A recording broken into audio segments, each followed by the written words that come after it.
আবু সাঈদের স্মৃতি রক্ষার জন্যে এই যে এখানে একটা স্মৃতিস্তম্ভ করবার কথা, আমি কিন্তু আজকেই ভেবেছিলাম যে এটা আজকেই আমি ভিত্তিপ্রস্তর স্থাপন করে যাব এবং খুব দ্রুত কাজও শুরু হয়ে যাবে।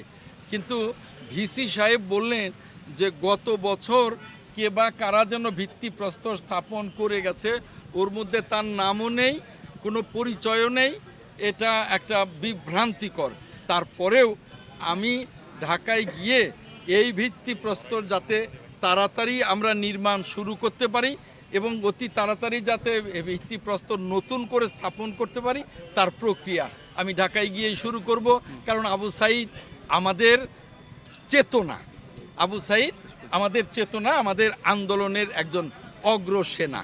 জুলাই চেতনাকে সারা দেশে নতুন প্রজন্ম, পুরাতন প্রজন্ম, সারা দেশের মানুষের কাছে পৌঁছে দিতে মুক্তিযুদ্ধ মন্ত্রণালয় কাজ করছে। মাননীয় প্রধানমন্ত্রী নিজে আমাদেরকে প্রয়োজনীয় নির্দেশনা দিচ্ছেন। আমরা দিনরাত এটা নিয়ে কাজ করছি। জুলাই চেতনাকে সারা দেশে ছড়িয়ে দেবার জন্যে মুক্তিযুদ্ধ মন্ত্রণালয় একটি অধিদপ্তর আমরা প্রতিষ্ঠা করেছি। আমরা এই জুলাই চেতনার মধ্য দিয়ে আমরা এই জাতিকে এগিয়ে নেব, গণতন্ত্রকে এগিয়ে নিব এবং এই জুলাই যেন আমাদের চেতনায় চিরকাল জাগ্রত থাকে, সেভাবেই আমরা এটাকে